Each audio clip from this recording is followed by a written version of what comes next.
The silence of the Great Basin is not the absence of sound, but the presence of something so ancient it has forgotten the language of men. I have spent 4 years walking the ridgelines and the shadowed gullies of the Humboldt-Toyabe National Forest, a stretch of land where the desert breathes into the mountains and the bristlecone pines stand like twisted sentinels of a forgotten age. My name is Allison, and at 52, my face is a map of the winters I've survived and the things I've seen that I cannot explain to the men in the regional office. Local folks in the small towns bordering the range, the ranchers who've been here for generations, and the Shoshone elders who keep their own counsel, they don't look at the forest the way the tourists do. To a hiker from the city, these woods are a playground, a backdrop for a selfie, a wilderness experience to be checked off a list. But to us, the forest is a living, breathing entity that tolerates our presence only so long as we respect the boundaries it has drawn in the dirt. I remember my first year, fresh out of training, full of the arrogance of youth and the misplaced belief that a badge and a radio made me the master of the wild. My mentor, an old ranger named Miller who smelled of cedar smoke and cheap coffee, told me once that the forest doesn't care about your rank. He said the trees have seen empires rise and fall, and they'll be here long after our steel towers have rusted into the soil. I laughed then. I thought he was being poetic, or perhaps a little touched by the isolation. It took a decade for me to realize he wasn't being metaphorical. He was giving me a survival guide. The strange situations I've encountered over the years haven't just been cases or incidents. They have been lessons, carved into my psyche with the cold edge of terror.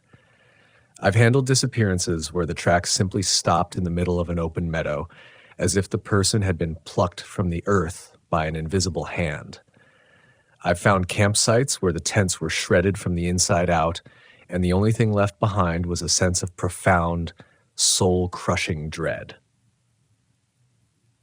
And I've learned that when the wind stops blowing and the birds go silent at high noon, you don't stay to find out why. You move. The first time I felt the true weight of the woods was during a late October sweep of the high country near the jagged teeth of the Ruby Mountains. The air had that brittle, crystalline quality that precedes a heavy snow, and the sun was a pale, heatless coin hanging low over the peaks. I was looking for a missing solo hiker, a kid from back east who thought he could outrun a storm. I found his backpack first, snagged on a mountain mahogany branch. It was open, his gear spilled out, not scattered by an animal, but laid out in a perfect concentric circle. His compass was at the center, the needle spinning erratically, never finding north. I remember the hair on my arms standing up. There was no wind, yet the branches of the pines above me were swaying violently, as if something massive was moving through the canopy without touching the ground. I called out his name, my voice sounding thin and hollow in the vastness. That's when I heard it, a whistle. Not a human whistle, but a sound like a flute made of bone, high-pitched and vibrating with a frequency that made my teeth ache. It came from the dense thicket of spruce to my left, then instantly from the ridge 1,000 feet above me. No animal moves that fast. No man covers that terrain in seconds. I should have felt the adrenaline of a rescue. Instead, I felt a primal, gut-wrenching urge to hide. I've faced mountain lions and cornered bears, and that's a fear you can work with. It's a physical threat with a physical solution. But this was different. This was the fear of being seen by something that shouldn't exist. I stayed in that spot for what felt like hours, my hand white-knuckled on the grip of my sidearm, watching the shadows stretch and warp as the sun dipped. I didn't find the hiker that day. We never found him. But that night, as I huddled in my truck at the trailhead, something slapped the side of the vehicle with such force it nearly tipped the frame. When I shone my light out the window, there were no prints in the fresh dusting of frost. Only the smell, a thick, cloying scent of wet fur and ancient decay, like a grave opened after 1,000 years. That encounter broke my sense of order. It taught me that my job wasn't just to protect the forest from people, or people from the forest. My real job was to be the witness to the things we aren't supposed to see. I started talking more to the locals, the ones I'd previously dismissed as superstitious. One old rancher told me about the long walkers, beings that don't belong to the flesh or the spirit, but move between the two like shadows across a sundial. He told me they don't like to be looked at. He said if you see one, you've already lost something you can't get back. A piece of your piece, a fragment of your certainty that the world makes sense. I began to watch the tree line differently. I stopped looking for what was there and started looking for what wasn't there. I looked for the gaps in the birdsong, the way the light seemed to bend around certain limestone caves, the way the elk would refuse to cross certain creeks even when the wolves were behind them. I remember a specific incident 3 years ago that still keeps me awake when the moon is full and the house is quiet. I was patrolling a remote sector of the Toyabe Range, an area so rugged even the bravest hunters avoid it. It's a place of deep canyons and limestone arches where the echoes have a way of repeating things you didn't say. I was tracking a reported illegal campfire when I stumbled upon a clearing that shouldn't have been there. It was a perfect circle of scorched earth, perhaps 50 feet across. In the center stood a single dead bristlecone pine, its limbs bleached white like bone. Hanging from the branches were hundreds of small figures fashioned out of willow twigs and human hair. They were crude but recognizable, tiny, twisted men and women, all of them facing the same direction, toward the mouth of a dark, narrow cave at the base of the canyon wall. The air in that clearing was heavy, like the atmosphere before a massive lightning strike. My radio began to emit a low, rhythmic pulsing sound, a heartbeat of static. I felt a sudden, overwhelming wave of grief, a sadness so profound it brought me to my knees. I wasn't scared yet. I was mourning for things I hadn't lost. It was a psychological trap, a way to keep me rooted to the spot. I looked at the cave, and for a moment the darkness inside seemed to move. It wasn't an animal stepping out. It was as if the darkness itself was a solid object, a liquid shadow pouring slowly out of the earth. I saw a hand, if you could call it that, grip the edge of the stone. It was long, pale as a subterranean fish, with too many joints in the fingers. My training screamed at me to draw my weapon, to call for backup, to follow protocol. But my soul told me that if I acknowledged it, if I made eye contact with whatever was emerging, I would never leave that canyon. I did something then that I'm not proud of, but it's why I'm still here. I closed my eyes, I turned around, and I walked away. I didn't run because running invites a chase. I walked with a steady, rhythmic pace, reciting the names of my children under my breath like a litany, a tether to the world of the living. I could hear the snapping of twigs behind me, the sound of something heavy dragging itself through the brush, mimicking my footfalls. It stayed exactly 10 paces behind me for 3 miles. Every time I stepped, it stepped. Every time I paused to breathe, the woods went dead silent. The fear wasn't a sharp spike. It was a slow, rising tide that threatened to drown my reason. I kept thinking about those willow figures, wondering if my own hair would soon be woven into a tiny effigy hanging from a dead tree. By the time I reached the trailhead in the safety of my cabin, the sun had set and the thing had vanished back into the gloom. I didn't look back. I went inside, locked the door, and sat in the dark with my shotgun until dawn. That experience changed my approach to the strange. I realized that handling these situations isn't about bravery. It's about humility. You don't handle the spirits of the pines. You survive them. I learned that the forest has layers, and most people only ever see the surface. Beneath that surface is a reality that is indifferent to human morality. It isn't evil in the way we understand it. It's just other. It's the mountain's hunger, the wind's loneliness, the ancient memory of the ice. To avoid getting into trouble, I developed a set of rules that I never break. Never follow a voice that sounds like someone you love. Never enter a cave that smells like ozone. And if you find a trail that wasn't there 10 minutes ago, you turn back immediately. These aren't just quirks of an old ranger, they are the laws of the land. I've seen the way fear manifests in others. I've seen hikers come out of the woods with their hair turned white, babbling about the tall man with no face or the howling that came from the ground. I've seen the skepticism in the eyes of the young rangers who replace the ones who quit. They look at me like I'm a relic, a campfire story in a green uniform. They rely on their GPS and their satellite phones, thinking technology is a shield against the primordial. But I've seen satellite phones melt in a person's hand when they get too close to the thin places. I've seen GPS units map out terrain that doesn't exist on any topographical chart. I don't try to convince them anymore. The forest will do that for me. It's a patient teacher, and its exams are always pass or fail. There was a night last winter, during the height of a blizzard that shut down the passes, when I was sitting by the stove in the ranger station. The wind was screaming through the eaves, a sound like 1,000 voices in agony. I heard a knocking at the door. Not the frantic pounding of a stranded traveler, but a slow, deliberate 3-beat knock. Thud, thud, thud. I knew better than to open it. I checked the perimeter cameras. All I saw was white static and the occasional swirl of snow. But the knocking continued, moving from the door to the walls, then to the roof. It was as if something was inspecting the building, feeling for a weakness in the wood. I sat there, a grown man, a veteran of the woods, shivering not from the cold, but from the realization that the walls were thinner than I liked to believe. The spirits of the pines aren't just stories. They are the architects of the silence that follows a scream.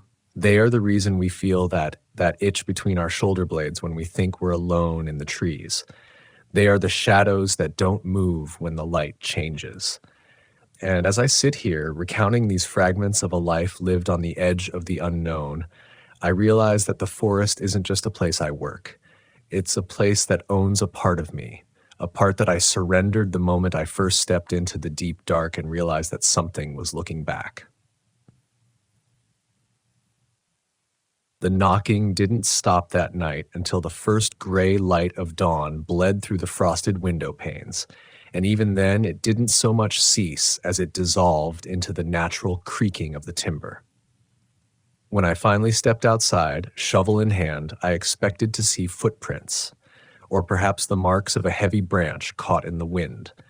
But the snow surrounding the station was as smooth as a shroud. No tracks led to the door. No marks marred the siding. It was as if the sound had come from the inside of the walls themselves, or from a space just adjacent to our reality. That is the true terror of the Humboldt Toyabe. It isn't always something that can be shot or outrun.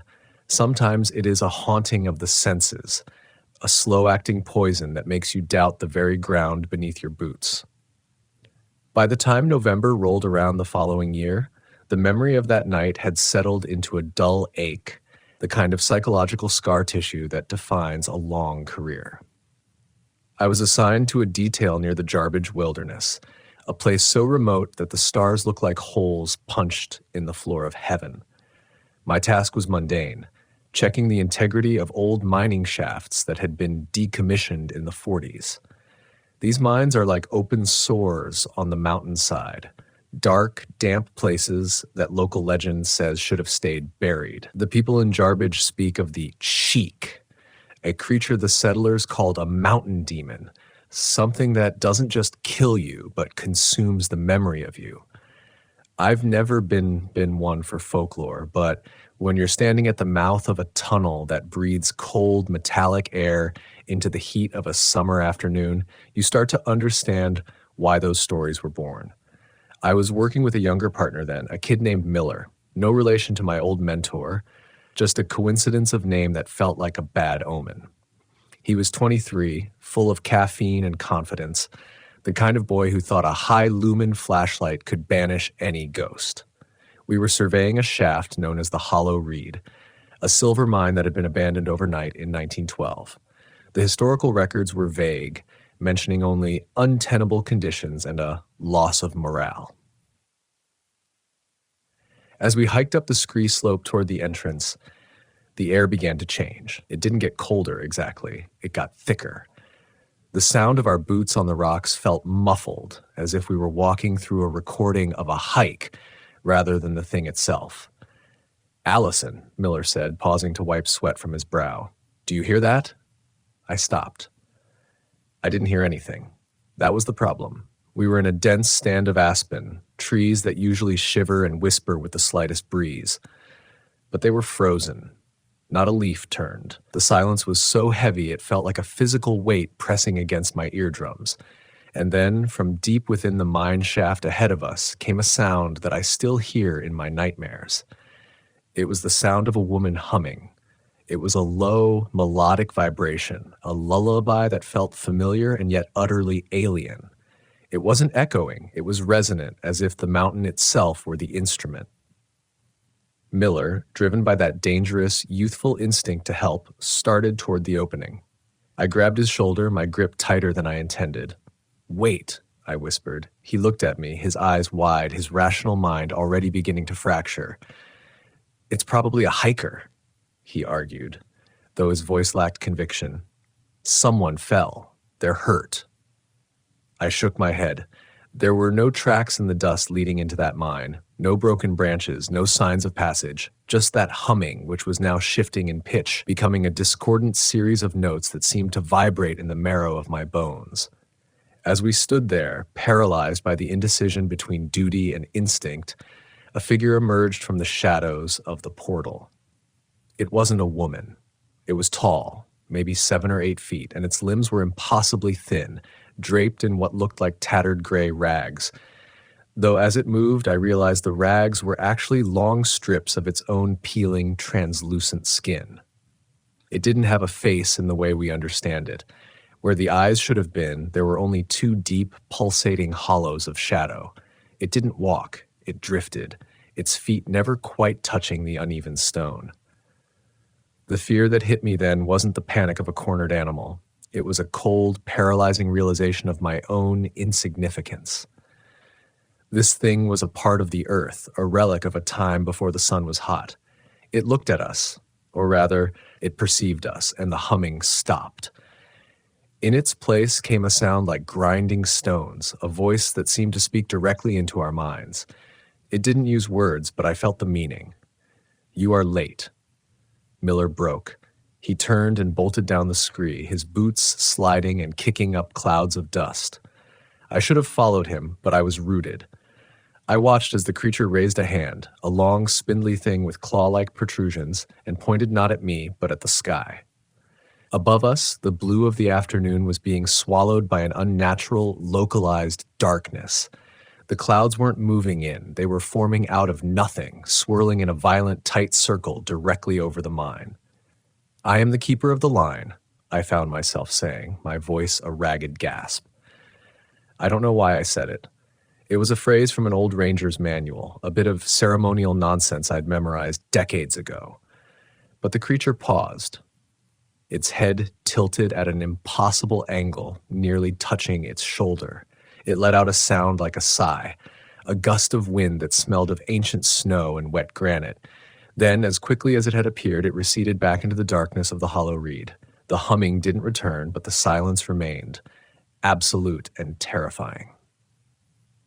I found Miller at the truck, his face pale and his hands shaking so violently he couldn't get the key into the ignition. He didn't ask what I saw. He didn't want to know. He quit the service 3 days later, moved to the Midwest, and never stepped foot in a forest again. I didn't blame him. But I stayed. I stayed because I realized that someone has to be the one to stand at the edge of the dark and say, "I see you." I realized that the strange isn't an intrusion into our world. We are the intruders into theirs. That encounter taught me the value of the threshold. In the woods, there are places where the veil is thin, where the logic of man doesn't apply. You handle these situations by recognizing the threshold before you cross it. You look for the signs, the fairy rings of mushrooms that grow overnight, the way the light seems to pool in certain clearings like water, the sudden, inexplicable feeling that you are being watched by something that isn't using eyes. I learned to carry a small pouch of tobacco, an old Shoshone trick to leave as an offering when I felt that pressure in the air. People call it superstition. I call it a peace treaty. But the fear, it never truly leaves you. It just changes shape. It becomes a constant companion, a quiet voice in the back of your head that reminds you of how fragile your grip on reality is. I've spent nights in high-altitude cabins where the wind sounded like a choir of the damned, and I've had to talk myself down from the ledge of madness. I've had to remind myself that my name is Allison, that I have a home, that I am a man of the modern world. But then I'll look out the window and see a pair of amber eyes reflecting the light from a distance where no animal should be, and the modern world feels like a very thin, very pretty lie. One of the hardest lessons I had to learn was about the missing ones. Every year, people vanish in the national forests. Most are found, lost hikers, twisted ankles, a bit of dehydration, but there are the others. The ones who disappear in the time it takes for a companion to tie a shoe. The ones whose gear is found 5 miles away, perfectly folded, while their tracks vanish on solid rock. I was called in to assist on a search near the Wheeler Peak Glacier for a young girl, maybe 6 years old. She'd wandered away from her parents' picnic for just a second. We searched for 10 days. We had dogs, thermal imaging, 3 counties worth of volunteers. Nothing. On the 11th day, I was alone on a ridge, looking down into a narrow, sunless couloir. I saw something red, the color of her jacket. I scrambled down, my heart hammering against my ribs. It wasn't the girl. It was her jacket, tucked neatly into a crevice in the rock. Inside the jacket, there were no clothes, no body, just a collection of smooth, river-worn stones, each one etched with a symbol I didn't recognize. The stones were warm to the touch despite the freezing air. I didn't report the stones. I knew if I did, the experts would come in with their clipboards and their theories, and they would miss the truth. The truth was that the girl hadn't been taken by a person or a beast. She had been claimed. The forest had decided she was part of the story now. I left the jacket where it was, but I took one of the stones. I keep it in my pocket during every patrol. It's a reminder that the woods don't just take, they exchange. They take your certainty, and in return, they give you a glimpse of the infinite, however terrifying that may be. The locals know this. They don't talk about it to the press, but they know. They tell stories of the stick Indians and the gray men who live in the high crags. They know that when a child goes missing, you don't just look for tracks. You look for the places where the shadows don't move right.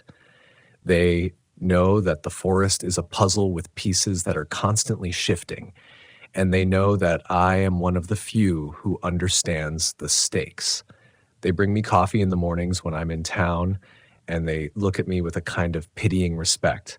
They know I'm the one who walks the line so they don't have to.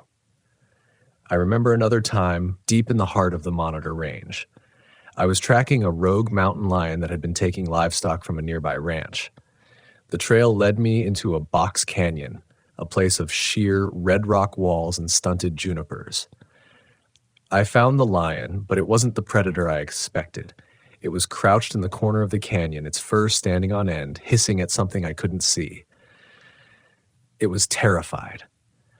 A 150-pound killing machine, reduced to a trembling ball of nerves. I looked in the direction the lion was facing.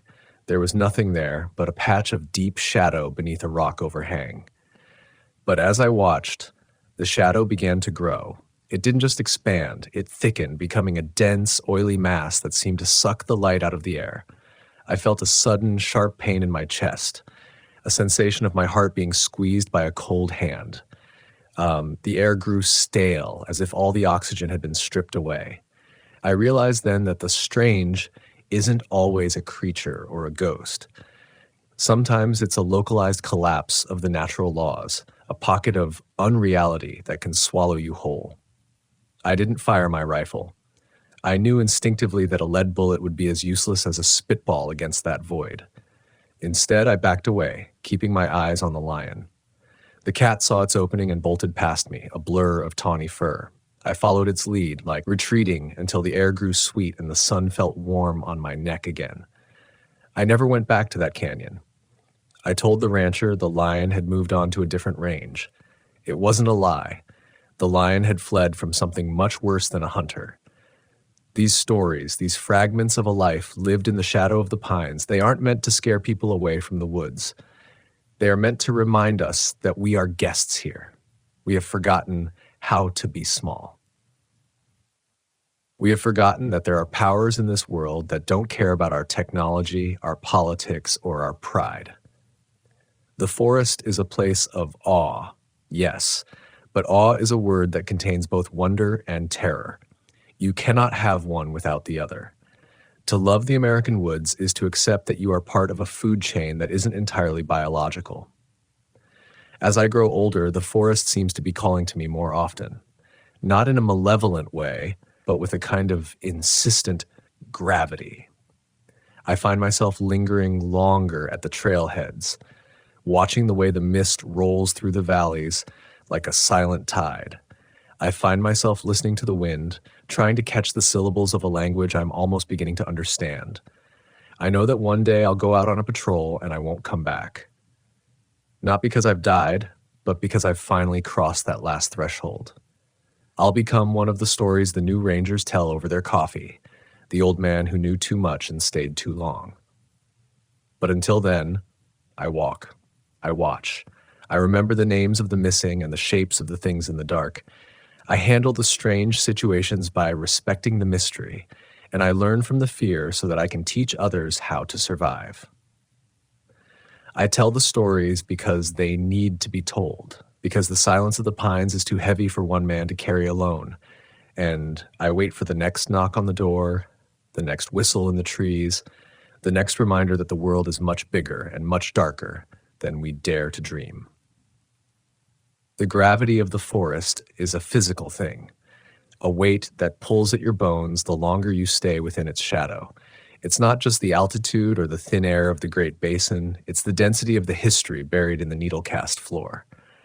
I've reached an age where the mountains feel like old, difficult relatives, unpredictable, occasionally cruel, but familiar.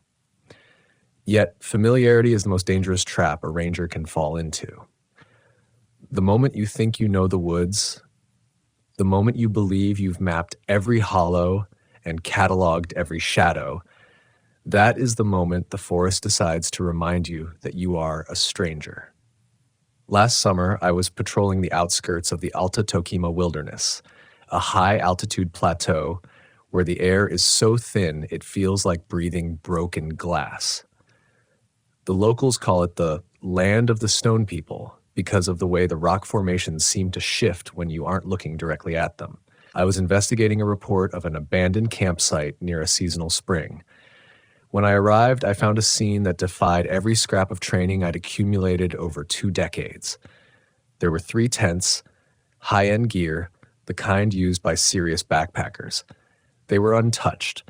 No bear had raided the coolers, no wind had knocked over the camp chairs. But there was a layer of dust over everything. Thick, gray dust that shouldn't have been there in a forest of green and brown. I stepped into the center of the camp, and the first thing I noticed was the silence. It wasn't just the absence of birds, it was a total acoustic vacuum. I couldn't even hear the sound of my own breathing. I looked down at the fire pit. The wood hadn't burned to ash, it had turned to stone. Not petrified over millions of years, but transformed into cold, hard quartz that still held the shape of the logs. I reached out to touch a camp chair, and it crumbled under my finger like it was made of compressed ash. Everything in that campsite was dead, not just deceased, but fundamentally drained of its essence. I felt a sudden sharp prick on the back of my neck. I spun around, my hand hovering over my bear spray, but there was nothing behind me but the ancient bristle cones. Then I looked up. High above, perched on a limestone crag that overlooked the camp, was a figure. It was squat and broad, covered in hair the color of sun-bleached bone. It didn't look like the Bigfoot you see in the grainy videos or on the covers of tabloids. It looked like a piece of the mountain that had grown tired of being stationary. Its eyes were massive, pale, milky orbs that seemed to reflect the entire valley. It didn't roar, it didn't charge. It just watched me. And in that gaze, I felt a sensation of profound vertigo, as if the ground had tilted 45 degrees. I realized that the people who had stayed in those tents hadn't been killed, they had been erased. The creature on the cliff wasn't a predator. It was a gardener, weeding out the things that didn't belong in its patch of the world. I knew then that if I stayed another minute, the dust would start to settle on me too. My boots would turn to stone, my badge to lead, my memory to wind. I backed away, keeping my eyes on those pale orbs. I didn't stop until I reached the trailhead 5 miles away. When I got back to the station, I didn't file a report. What would I say? That the rocks are alive and the tents are made of ash? I simply marked the area as unstable terrain and closed the access road. That is how you handle the impossible. You don't solve it, you wall it off.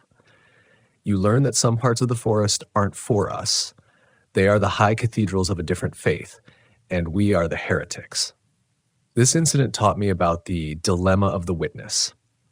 When you see something that breaks the world, you have two choices. You can go mad trying to explain it, or you can carry it like a secret coal in your pocket, letting it burn you just enough to keep you sharp. I chose the coal. I started looking into the cold cases that had been buried in the archives, the ones from the 50s and 60s that were labeled unexplained environmental event. I found a pattern. Every 30 years, the Alta Toquima loses a handful of people. No bodies, no tracks, just empty camps and the smell of ozone.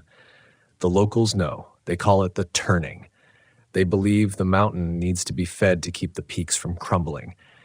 The fear of losing others is what keeps me in the uniform. I think about the families who wait for phone calls that never come, the mothers who believe their sons just got lost. I stay because I can be the one to steer the hikers away from the hollows that shouldn't exist. I can be the one to tell the hunters to move their camp 2 miles to the west because the air feels wrong. It's a heavy burden, knowing that your primary job isn't law enforcement, but a kind of occult husbandry. You're managing a herd of humans who have no idea they are walking through a minefield of the supernatural. I remember a night in the Deep Creek Range, sitting by a small fire with an old man named Holloway. He'd lived in those mountains for 80 years, trapping and prospecting. He told me that the forest is like a mirror. If you come into it with a dark heart, it will show you your own monsters.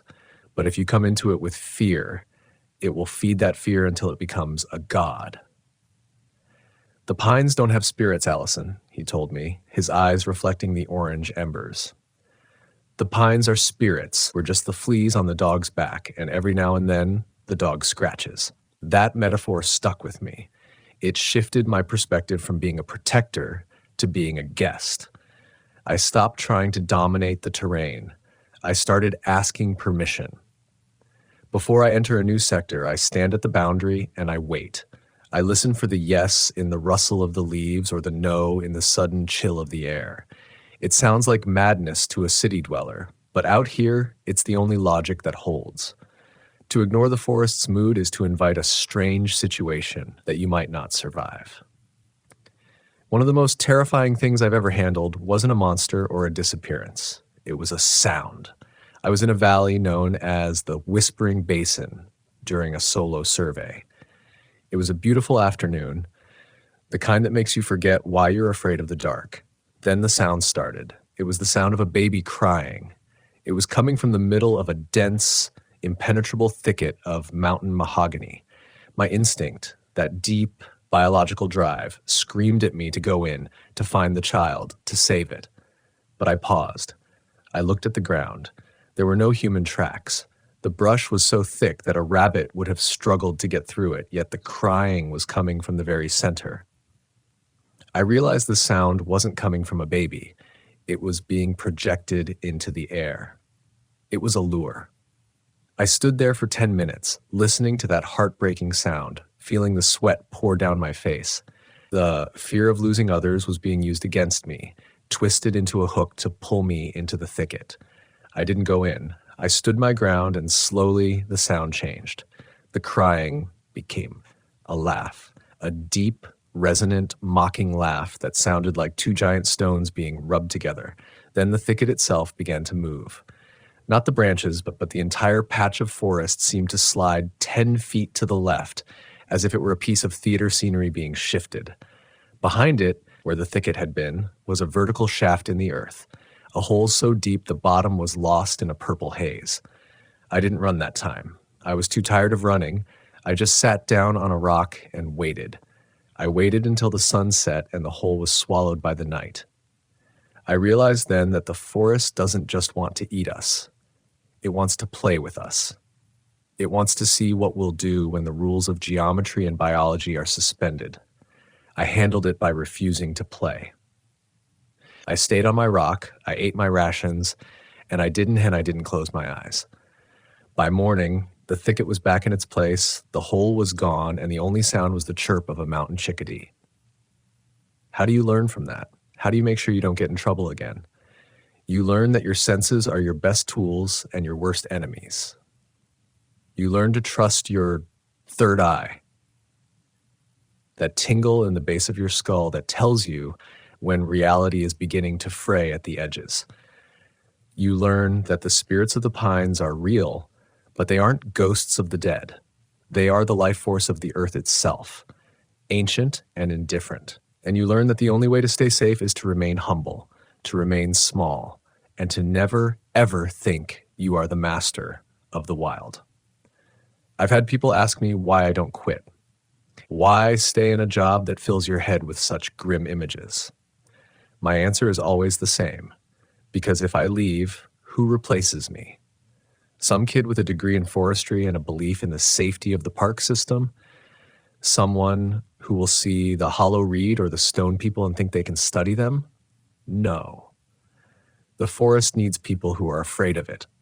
It needs rangers who know that the woods are a church of the old gods and that the pews are full of things that haven't been named yet. As the years have passed, my psychological journey has taken me from the arrogance of the badge to the quiet dread of the witness.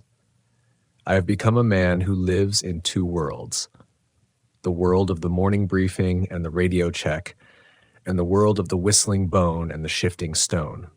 The fear has become a part of my anatomy, a second heartbeat that keeps time with the swaying of the pines. I am no longer the protector. I am the victim of a supernatural awareness that I can never turn off. But in that victimization, I have found a strange kind of peace. I know what the darkness looks like, and because I know, I can appreciate the light. I think about the missing ones every night. I think about the girl in the red jacket and the stones in my pocket. I think about the woman humming in the mine and the way the dust feels on an abandoned tent. These aren't just stories. They are the legacy I will leave behind. When I'm gone, the forest will still be here, whispering its secrets to the wind and the rock. The spirits of the pines will still be waiting for the next person to wander too far from the trail. And I hope, wherever I am, that I've left enough breadcrumbs of truth for the next ranger to find their way home. The silence is growing longer now, and the shadows are reaching for my boots. The fire is dying down, and the air is getting that metallic tang that usually precedes something different. I can hear a scratching at the door, a sound like claws on pine. It doesn't scare me like it used to. It's just the forest checking in. It's just the mountain reminding me that I'm still here, still a witness, still a part of the long, terrifying story of the American woods. I'll sit here a little longer listening to the trees talk. They have so much to say, and I've finally learned how to hear them. The fire has burned down to a pile of pulsing orange ribs, casting long, skeletal shadows against the cabin walls. Outside, the scratching has stopped, replaced by a silence so absolute it feels like the world has been hollowed out. I know this particular silence. It's the silence of the apex, the moment before the forest reveals a truth that can't be unlearned. My hands are steady as I pour the last of the coffee. but my heart is heavy with the weight of 24 years of secrets. I realize now that I haven't just been patrolling these woods. I've been undergoing a slow, methodical transformation. The man who first stepped into this uniform, the one who believed in maps and biology, is long dead. In his place is someone who looks at a tree and sees a witness, who looks at a cave and sees a throat. There is one last story I have kept buried, even from the elders and the ranchers. It happened in the deepest part of the Shoshone Range, in a place the old maps call the Weeping Rim. It's a vertical world of gray limestone and stunted pines that seem to grow downward, clinging to the cliffs like drowning men. I was searching for a pair of researchers who had gone missing while studying the migration patterns of the bighorn sheep. They had a satellite uplink, GPS trackers, and enough gear to survive a month. They vanished in 3 hours. When I found their camp, it wasn't destroyed, it was melted. The plastic of their pelican cases had flowed like wax, and their metal tripods were twisted into shapes that resembled human rib cages. There was no sign of a struggle, no blood, and most terrifyingly, no tracks. I followed a trail of what looked like shimmering, iridescent oil that led away from the camp and toward a massive natural amphitheater in the rock. As I entered the circle of stone, the temperature plummeted. My breath didn't just fog. It froze into tiny crystals that fell to the ground with a sound like breaking glass. In the center of the amphitheater, the two researchers were standing perfectly still. They weren't dead, at least not in the way we understand it. Their eyes were open, but the pupils had been replaced by a swirling kaleidoscopic light, a miniature nebula contained within the iris. They were staring up at the sky, their mouths moving in a silent, synchronized rhythm. I called their names, but they didn't blink. I reached out to touch one of them, and a shock of static electricity threw me back 20 feet. That's when the ground began to vibrate with a low-frequency hum that made my vision blur. The air above us shimmered, and for a split second, the sky didn't look like the sky. It looked like a vast organic eye peering down through a hole in the atmosphere. I saw the spirits of the pines then, but they weren't creatures. They were shadows cast by a light that doesn't come from our sun. They were the ripples in the pond caused by something massive stepping over our world. I realized in that moment that the scary situations I'd handled were just the crumbs falling from a table. The forest, the real forest, is a gateway. It's a place where the earth tries to remember what it was before the stars were born, and where it experiments with what it might become after we are gone. The researchers weren't being harmed, they were being downloaded. They were being used as biological sensors for a consciousness that is too vast to fit into a human brain. I saw their faces begin to change, their skin taking on the texture of the limestone around them. They were becoming part of the rim. They were becoming the very stone people I had feared. I knelt in the center of that freezing amphitheater and I prayed, not to a god I'd learned about in church, but to the mountain itself. I offered it my memories, my years of service, my very name, if it would just let them go. The hum grew louder, a deafening roar of pure information that felt like it was peeling the layers of my ego away. And then, as quickly as it started, it stopped. The researchers collapsed like puppets with their strings cut. The sky returned to a dull, overcast gray. I dragged them both back to the camp, my muscles screaming, my mind a fractured mess of images I couldn't categorize. They survived, but they never spoke again. They spend their days in a facility back east, staring at the walls with those same swirling nebular eyes.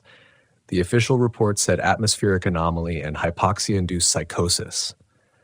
But I know that they saw the architecture of the universe, and it was too beautiful and too terrible to survive. I handle that knowledge by realizing that my role isn't to understand, it's to endure. I learn from their silence that some truths are a fire that only consumes. You don't get in trouble again by remembering that curiosity is a death sentence in a place that has been keeping its own counsel for 1 billion years. The fear that comes from within is the hardest to fight. It's the doubt that whispers that your life's work has been a drop of water in an ocean of darkness. But as I sit here looking at the stone in my pocket and the scars on my hands, I feel a different kind of emotion rising. It's not panic, it's not dread. It's a resounding, bone-deep sense of awe. I have been allowed to walk among the gods. I have been a witness to the impossible. My legacy isn't the number of fires I've put out or the hikers I've saved. It's the fact that I stood in the presence of the infinite and didn't blink. The spirits of the pines are the heartbeat of the American wilderness. They are the grit in the soil and the cold in the wind. They are the reminders that we are not the protagonists of this world, but merely the audience. And there is a profound, soul-stirring beauty in that. To know that you are small is to finally be free of the burden of being big. To know that the forest is haunted is to know that it is alive. I hear the wind picking up again, a low moan that sounds like a name being called from a great distance. It's time for me to go out one last time, not because I have to, but because I belong to the trees now. The transition is almost complete. My skin feels like bark, my thoughts like the slow movement of a glacier.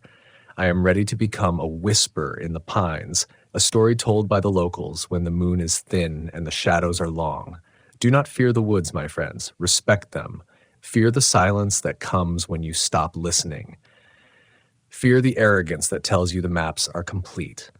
But when you step into the trees and you feel that first chill of the unknown, don't turn away. Open your heart to the terror. Let the awe wash over you. For in the heart of the scary, in the center of the strange, lies the only truth that matters. We are part of something ancient, something eternal, and something that will never, ever be tamed. The fire is out. The cabin is cold. The door is unlatched. I am walking into the dark, and for the first time in my life, I am not afraid. I am Allison, the keeper of the line, and I am going home to the pines. If you find my badge in the needle cast or my truck abandoned by the rim, don't mourn for me. Just listen to the wind. I'll be there, humming with the mountains, a spirit among the spirits, finally at peace with the beautiful, terrifying mystery of the wild. I have given you these stories so that you might walk a little more softly on the earth. I have shared my fear so that yours might have a name. The forest is waiting for you, as it has always waited. Go to it. Listen to its whispers. But remember, when the birds go silent and the air grows thick, don't look for a reason. Just look for the light and keep walking until you find your way back to the world of men. Or if you're brave enough, don't. The pines have plenty of room for one more story. I found the first girl's left boot 3 miles from the trailhead, perched perfectly on top of a moss-slicked boulder as if it were a museum exhibit. There were no tracks in the mud, no broken ferns, no scent of struggle, just a salt-stained leather hiking boot, upright and laced to the top. I've been a ranger in the Cascades for 16 years, and I can tell you that when a person vanishes, they usually leave a wake of chaos. They thrash, they scream, they tear at the brush. But Sarah Miller didn't thrash. She simply ceased to be. My name is Taylor. I took this badge because I liked the silence of the high timber. I thought the trees were indifferent, a cathedral of wood and stone where a man could bury his own history. I was a fool. The silence isn't indifferent. It's expectant. It's a vacuum waiting to be filled by something that doesn't belong in the light. People think we're here to protect the land from the public, or the public from the land. They're wrong. We're here to keep a tally of the debt the mountain collects, and lately, the mountain is overdrawn. I remember the smell that morning, a cloying, metallic sweetness that stuck to the back of my throat like wet copper. It wasn't the smell of a kill. It was the smell of a pharmacy or a butcher shop scrubbed too clean with lye. I stood over that boot and felt the air pressure drop so sharply my ears popped. The birds went dead silent. That's the first sign. People talk about the hush of the woods, but true forest silence is heavy. It's an active force. It presses against your eardrums until you start to hear the rhythm of your own heart. And then, if you stay still long enough, you realize the rhythm isn't yours. Something is syncing up with you. Search and rescue. This is Taylor, I whispered into my shoulder mic. My voice felt like a violation. I found an article of clothing, Sector 4, near the Devil's Wash Basin, requesting backup and a canine unit. The radio crackled, but it wasn't the dispatcher's voice. It was a sound like dry autumn leaves being ground into a fine powder. Crunch, slide, crunch. Then a faint, rhythmic clicking, like a person snapping their fingernails against a glass pane. Copy that, Taylor, the radio finally hissed. It was Miller, the dispatcher, but her voice sounded thin, stretched, like a recording played at the wrong speed. Stay put. Don't look at the water, I frowned, thumbing the transmit button. Say again, dispatch? Did you say don't look at the water? Silence. Not the radio silence, but a total absence of transmission. I looked down at the wash basin, a deep glacial pool fed by a ribbon of a waterfall. The water was black, so still it looked like polished obsidian. I saw my reflection, I saw the towering hemlocks, and then I saw Sarah Miller. She wasn't in the water, she was under it. Not floating, but standing on the bottom, 30 feet down, looking up at the surface. Her hair fanned out like dark smoke. She wasn't struggling. She was just waiting. I didn't think. I stripped my gear and dove. The cold was a physical blow, 1,000 needles of ice sewing my skin shut. I kicked down, reaching for her, my lungs screaming in the sudden vacuum of the deep. But as I got closer, the refraction shifted. It wasn't Sarah. It was a collection of pale, river-smoothed stones arranged in the perfect shape of a human girl. The hair was just long, swaying tendrils of black lichen. The eyes were 2 bits of glimmering quartz. My brain had stitched the image together before my eyes could tell the truth. I breached the surface, gasping, my skin turning a violent shade of blue. I hauled myself onto the bank, shivering violently, and that's when I noticed the tracks. They weren't there when I arrived. Now, they circled the boulder where the boot sat. They were human footprints, but the stride was wrong. The left foot pointed forward, but the right foot was reversed, the heel striking where the toes should be. They circled the rock 3 times and then simply ended at the water's edge. I sat there, dripping, the mountain air turning my breath into ghosts. I felt a vibration under my palms, a low-frequency hum that seemed to vibrate the very marrow of my bones. It wasn't a machine. It felt like a giant subterranean purr. I looked back at the boot. It was gone. In its place was a pile of small, delicate bones, the finger bones of a human hand, neatly stacked into a tiny mocking cairn. That was the first day. That was before I found the tunnels. Before I realized that the maps we give the tourists are lies designed to keep them on the trails we've cleared, not for their safety, but because the things that live in the blank spots don't like being interrupted while they eat. I tried to report it. My supervisor, a man named Vance, who had been in the service since the 70s, didn't even look up from his clipboard when I told him. He just poured a cup of black coffee and stared out the window at the tree line. Taylor, he said, his voice like gravel. The mountain has a high metabolism. It digests what it catches. You found bones? Good. File the report as animal predation and go home. Take a week off. Get some sun. It wasn't an animal, Vance, I snapped, my hand still shaking. The bones were stacked, and the radio. Dispatch told me not to look at the water. Who was on the desk this morning? Vance finally looked at me. His eyes were bloodshot, the skin beneath them sagging as if the gravity in this office were stronger than anywhere else. Nobody was on the desk, Taylor. The repeater at the wash basin has been dead for 3 days. Storm knocked it out. You didn't talk to anyone. The hum started again, right then, vibrating the floorboards of the ranger station. Vance didn't flinch. He just watched my coffee cup. A series of concentric ripples formed in the dark liquid, perfectly steady, perfectly rhythmic. Click, click, click. I left the station without another word. I didn't go home. I went to the archives in the basement, a damp, concrete room that smelled of silverfish and old paper. I needed to see the disappearances. Not just the official ones, but the unresolved, the ones that were scrubbed from the annual reports. I found a file from 1954. A logging camp in the North Fork had been found completely abandoned. No blood, no signs of a struggle. The saws were still in the wood. The beans were still cold in the pots. The only thing the investigators noted was that every single man had removed his boots and placed them in a perfect circle in the center of the camp. Inside the circle, they found a single massive tooth, 6 inches long, translucent like glass, and still warm to the touch. Underneath the file was a Polaroid, yellowed and curled at the edges. It showed a hole in the ground, deep in the old-growth section of my district. It looked like a throat. Around the edges of the hole, the trees weren't growing upward. They were bent inward, their branches reaching into the dark as if they were being sucked in. I realized then that I wasn't looking at a history of accidents. I was looking at a feeding schedule. That night, the dreams started. I wasn't in my bed. I was back at the wash basin, but the water was gone. The basin was a dry stone throat, and I was sliding down the throat. The walls weren't rock. They were made of millions of tiny, clicking teeth. As I fell, I heard a voice. It wasn't Sarah Miller's. It was mine. My own voice coming from the bottom of the pit, screaming a warning I couldn't understand.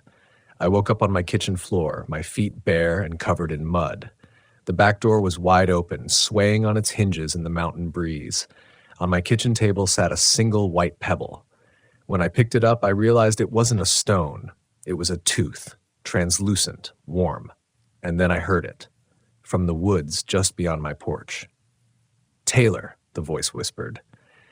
It was Vance's voice, but it was coming from the height of the canopy, 30 feet in the air. "Taylor, come look at the water." I reached for my sidearm, but my holster was empty. My belt was gone. My boots were gone. I looked out into the tree line and saw a pair of eyes reflecting my porch light.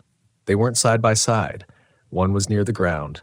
The other was 6 feet higher, blinking in a slow, staggered rhythm. The mountain wasn't just hungry anymore. It was curious. It had tasted my fear, and it liked the vintage. I didn't step out onto the porch. I retreated into the hallway, my bare feet sticking to the linoleum, and locked the door with hands that felt like someone else's. The voice, the thing using Vance's vocal cords, didn't call out again. Instead, I heard a sound that made my stomach turn. The sound of something heavy and wet dragging itself across the wooden slats of my deck. It sounded like a tarp filled with raw meat being pulled by a winch. I spent the rest of the night sitting in my bathtub with a kitchen knife and a flashlight, watching the gap under the bathroom door. The hum stayed with me, a low-frequency thrum that made the water in the toilet bowl dance. When the sun finally bled through the frosted glass of the window, it didn't bring relief. It just revealed the gray, oppressive reality of what I was becoming.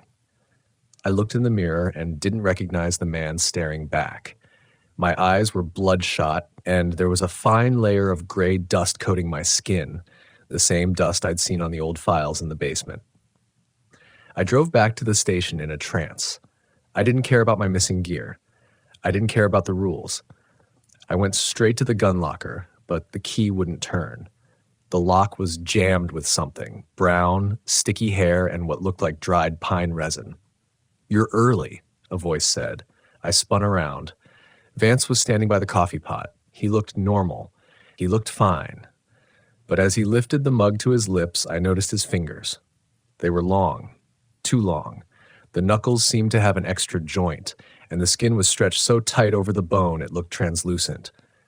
He took a sip, and I heard the liquid hit the bottom of his throat with a hollow, metallic clink. "The North Fork is closed, Taylor," he said, not looking at me. "Section chief called it in. High seismic activity. We're evacuating the seasonal staff." "There is no seismic activity, Vance," I said, my voice cracking. "What did you do with Sarah Miller's file? And what the hell was on my porch last night?" Vance turned slowly. His face was a mask of practiced indifference, but his pupils were blown out, swallowing the iris entirely. "The mountain moves, Taylor. Sometimes it shifts, sometimes it breathes. If you're hearing things, it's the altitude. Or maybe it's the guilt. Guilt? I stepped toward him, the kitchen knife heavy in my pocket. What guilt? The boy, Vance whispered. 10 years ago, the one you didn't find in the Olympics. You think the trees forget? They have long memories, Taylor. They've been tasting that boy's marrow for a decade, and they know his scent is still all over you. The air in the room suddenly turned freezing. I could see my breath. Vance wasn't breathing at all. He just stood there, his long, multi-jointed fingers wrapped around a steaming mug that didn't seem to be cooling down. I backed away, out the door, and into my truck. I couldn't stay there. I couldn't trust the badge, and I couldn't trust the man wearing it. I drove toward the North Fork. If Vance wanted it closed, there was a reason. The deeper I drove into the restricted zone, the more the forest began to deform. This wasn't the lush, green wilderness of the postcards. This was the old growth that the rangers spoke about in whispers. The trees here were different, massive, gnarled cedars with bark that looked like charred flesh. They didn't grow toward the sun. They twisted around each other in agonizing spirals as if trying to strangle their neighbors. The road ended at a wall of fallen timber, but I kept going on foot. I had my compass, but the needle was spinning lazily, uselessly. The smell returned, the copper and the lye, but now it was joined by the scent of ozone and ancient, stagnant water. I found the first bunker 2 miles past the road's end. It was a concrete slab set into the side of a ravine, nearly swallowed by ferns. There were no markings, no numbers, just a heavy steel door that had been pulled off its hinges from the inside. The metal was bent outward like paper. I clicked on my flashlight and stepped into the maw. The air inside was warm, uncomfortably so, and smelled of wet fur and electricity. The walls were lined with rusted electronics from the 60s. Reel-to-reel tapes, oscilloscope scope screens cracked and dark, and rows of filing cabinets. I pulled open a drawer. It wasn't filled with reports. It was filled with hair. Thousands of braids of human hair labeled with dates and coordinates. 1962, 1974, 1988. Some were blonde, some gray, some the soft, fine down of children. I felt a surge of nausea so violent I had to lean against the wall. My hand brushed a series of symbols etched into the concrete. They weren't letters. They looked like maps of constellations, but the stars were connected by lines of what looked like dried blood. A sound echoed from deeper in the bunker. Thump. Drag. Thump. I cut my light and pressed myself into a corner. The sound was coming from a stairwell at the back of the room. It was the sound I'd heard on my porch, but louder, more resonant. As it drew closer, a faint bioluminescent glow began to pulse against the walls, a sickly, pale green light that flickered like a dying bulb. Then the singing started. It wasn't a melody. It was a single sustained note vibrating at a frequency that made my teeth ache. And then a voice broke through. Sarah Miller's voice. "Help me, Taylor. It's so dark. The roots, they're so thirsty." I wanted to run to her. Every instinct I had as a ranger, as a human, told me to save her. But I stayed frozen, because while the voice was Sarah's, the shadow that stretched across the floor belonged to something else. It was thin, impossibly tall, with limbs that moved with the jerky, unnatural cadence of a spider. It had too many elbows, too many knees. The shadow stopped. The singing ceased. "I know you're here, Taylor," the voice said. It wasn't Sarah anymore. It was my mother. My mother, who had been dead for 15 years. "You always were a hide-and-seek champion, but the mountain is the one who hides now, and we're the ones who seek." The green light intensified, and I saw a hand reach around the doorframe. It was white, hairless, and the skin was translucent enough to see the black sludge pumping through the veins. The fingers were at least a foot long, ending in blunt, calcified tips. I didn't wait to see the rest. I bolted. I didn't head for the main exit. I dove through a ventilation duct I'd spotted earlier.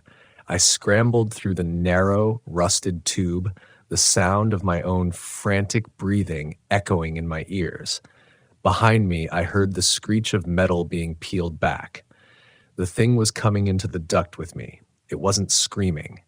It was laughing, a wet, bubbling sound that used 3 different voices at once. I burst out of the duct and tumbled into a lower chamber, a natural limestone cavern that had been integrated into the bunker. The floor was covered in a foot of freezing black water. I scrambled to my feet, my flashlight beam cutting through the gloom. The walls of the cavern were lined with cages, not for animals, for people. Most were empty, but in one I saw a shape. I moved closer, the water splashing against my shins. It was a man, or what was left of one.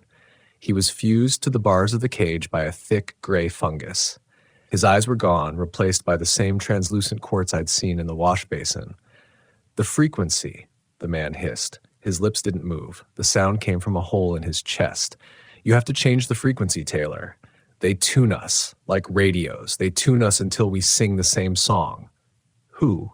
I gasped, clutching the bars. "Who did this?" "The ones who were here before the trees," he whispered. "The ones who planted the forest to hide the signal. Run. Don't go to the peaks. The peaks are the antennas. They're calling the rest of them home." The water around my legs began to vibrate. The hum was so loud now I could feel it in my eyes, blurring my vision. From the darkness of the tunnels ahead, hundreds of pairs of eyes began to open, staggered, unblinking. They weren't hunting me. They were waiting for me to join the choir. The vibration in the water wasn't just a sound anymore. It was a physical displacement. I felt the liquid pulse against my shins in time with the thrumming in the walls, a rhythmic, hydraulic push that suggested the entire mountain was pumping like a massive, stony heart. I backed away from the man in the cage, his quartz eyes reflecting my flashlight in a way that felt like a localized sunset, warm, inviting, and utterly dead. "Taylor," the chest voice called out one last time, "they don't eat the meat. They eat the memory of the light." I turned and ran. I didn't head back toward the bunker's steel entrance. I followed the natural slope of the cavern upward, toward a narrow fissure where a draft of real mountain-cold air was cutting through the stagnant stench of the deep. My boots. Where had I gotten boots? I looked down and realized I was wearing them, but they weren't mine. They were old, heavy-treaded logging boots from an era long gone, the leather cracked and weeping a black, oily sap. I didn't remember putting them on. I didn't remember finding them. The gap in the rock was tight. I squeezed through, the jagged limestone tearing at my uniform, shredding the Taylor name tape off my chest. I emerged into a space that shouldn't have existed. I was inside a cathedral of ice and glass, deep beneath the North Fork. But it wasn't ice. It was that same translucent material as the tooth and the quartz eyes.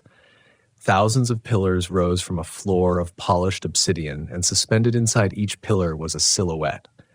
They were preserved like insects in amber. Hikers, loggers, surveyors, children.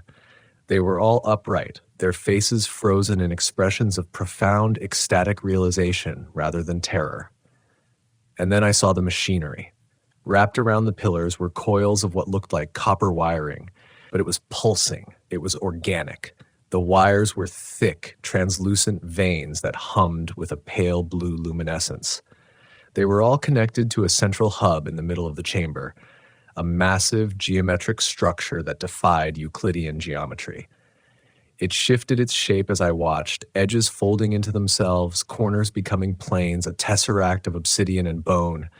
This was the source of the frequency. This was the antenna. The hum reached a crescendo, a sound so loud it crossed the threshold of hearing and became a sensation of pure white heat behind my eyes. I fell to my knees, the obsidian floor vibrating beneath me. My vision fractured. I wasn't in the cave anymore. I was standing on the peak of Mount Rainier, but the sky was wrong. The stars were moving. Not drifting, but crawling, and they were connected by the same blood-red lines I'd seen in the bunker. I saw the earth below me, and it wasn't a planet. It was a seed. A massive, dormant organism wrapped in a thin crust of dirt and trees, and something was finally watering it. "It's beautiful, isn't it?" I spun around. It was Sarah Miller. But she wasn't a collection of stones or a voice from a duct.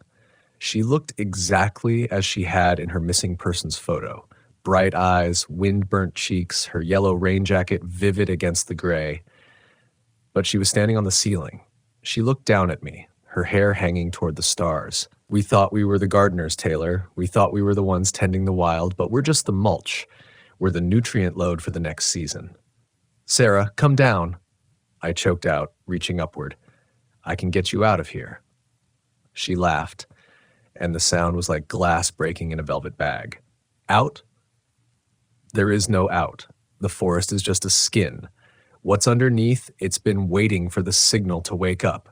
And you brought it, Taylor. You brought the last bit of the frequency. She pointed to my chest. I looked down. The name tape I thought had been torn off was still there, but the letters had changed. It didn't say Taylor. It said Tuner. Underneath my skin, a pale blue light began to glow. I could see the map of my own nervous system through my flesh, and it matched the blood-red lines of the constellations. I wasn't a man anymore. I was a component. I felt a hand on my shoulder, a heavy, multi-jointed hand. I didn't turn around. I knew it was Vance, or the thing that was using Vance's skin to stay warm. The mountain is overdrawn, Taylor, the Vance thing whispered into my ear, and it's time to settle the debt. The obsidian floor beneath me softened, turning from stone to something like thick black gelatin. I began to sink. I fought, clawing at the surface, but there was no purchase. The cold returned, the same glacial cold of the wash basin, but this time it didn't just sew my skin shut, it started to fill my lungs. As the blackness rose above my nose, I looked up one last time. The geometric structure in the center of the room was unfolding. It wasn't a machine, it was a mouth large enough to swallow the sky. I didn't scream. You can't scream when your vocal cords are being retuned to a frequency that only the earth can hear. I woke up on the forest floor. The sun was blinding, filtered through the high canopy of the old-growth cedars. I was lying in a bed of ferns, my clothes pristine, my badge polished. My radio crackled on my shoulder. Taylor, this is dispatch. Do you read? We've got a report of a lost hiker near the wash basin. A young man, early 20s, says he found a boot on a rock. You copy? I stood up. My joints felt stiff, moving with a subtle, jerky cadence. I looked at my hands. They looked normal, but when I tapped my fingernails against my belt buckle, the sound was wrong. Click, click, click, like glass on glass. Copy dispatch, I said. My voice was perfect. It was the voice of a world-class cinematic storyteller. It was the voice of a trusted law enforcement officer. I'm on my way. Tell him to stay right there. Tell him, don't look at the water. I started walking toward the trailhead. I didn't need a map. I could feel the boy's heartbeat vibrating through the soles of my boots. I could smell the copper and the lye on the breeze, but it didn't make me sick anymore. It made me hungry.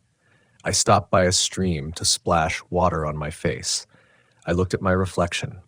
My eyes were clear, blue, and steady. But as I leaned closer, the refraction shifted. Behind my pupils, deep in the dark of the iris, I saw two tiny, glimmering bits of quartz.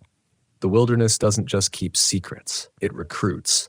I'm not Taylor anymore. I'm the silence that follows the scream. I'm the reason the birds go dead still. And I'm coming to help you find what you lost in the woods. Just follow the sound of my voice. The first time I realized the forest could listen, I was standing alone in the snow with my radio dead, my breath sounding too loud, and the certainty, cold and unmistakable, that something had just stepped where no human tracks should exist. My name is Aaron Cole. I was 37 years old when this story truly began, though I'd been a forest ranger long before the woods decided to take notice of me. I worked the northern stretch of a high-elevation national forest, where the pines grow so dense they turn daylight into something filtered and thin, like memory. Locals call this place by an older name, one that doesn't appear on any map. They don't say it often. When they do, they lower their voices, like the forest might overhear. I didn't believe in that kind of talk. Not then. I believed in trail maintenance, weather patterns, lost hikers, and paperwork. I believed in maps, radios, boots, and rules. I believed that every sound had a source, every disappearance a rational explanation waiting to be uncovered if you followed procedure and didn't let your imagination get ahead of you. That belief had kept me alive for a long time. The forest I worked in was known for vanishing people. Not in the dramatic way the internet likes to frame it, no lights in the sky, no screaming headlines, but quietly, a hunter who missed his check-in. A backpacker whose car sat untouched at a trailhead for days. A local teenager who knew the land and still didn't come home. We called them delayed recoveries. The locals called them offerings. I told myself that was superstition layered over grief. My early years on the job were uneventful enough. Long patrols, storm damage, occasional search and rescue operations that ended with relief or exhaustion, sometimes both. The forest tested you physically, but it didn't feel hostile. It felt old, indifferent, like a thing that had seen too much to bother reacting to one more person passing through. That changed during my 8th winter assignment. It started with a call about a cave. Caves are always trouble. Every ranger learns that early. They draw people in, explorers, teenagers, thrill seekers, and they take more than they give back. This one sat at the edge of a ravine locals avoided even during summer. In winter, it was a dead zone, no trails marked, no reason for anyone to be there, except someone was. A local trapper reported lights flickering near the ravine at night. Not flashlights, not campfires. Something low and moving, disappearing into the rock face like it belonged there. He didn't want his name in the report, said he'd already lost enough to that part of the forest. I took the call because that's what I did. I logged the coordinates. I told myself it was trespassers or reflections or nerves sharpened by cold and isolation. I didn't tell my supervisor that the same ravine had appeared in 3 missing person reports over the past decade. I didn't want to sound like I was connecting dots that didn't exist. The day I went out there, the snow was fresh, clean, the kind that erases old mistakes and makes new ones obvious. I parked the truck miles away and hiked in on foot, radio clipped to my shoulder, rifle slung but unloaded. Protocol said visibility was good. My instincts said the forest was watching me move. That feeling, being observed, is something you learn to ignore. Animals watch you all the time. Birds pause, deer freeze. It doesn't mean anything. I repeated that to myself as I crossed into the tree line where the pines leaned closer together, their branches sagging under snow like tired shoulders. I found the cave just before dusk. It wasn't large, not dramatic. A low, uneven opening in the rock face, half hidden by snowdrifts and deadfall.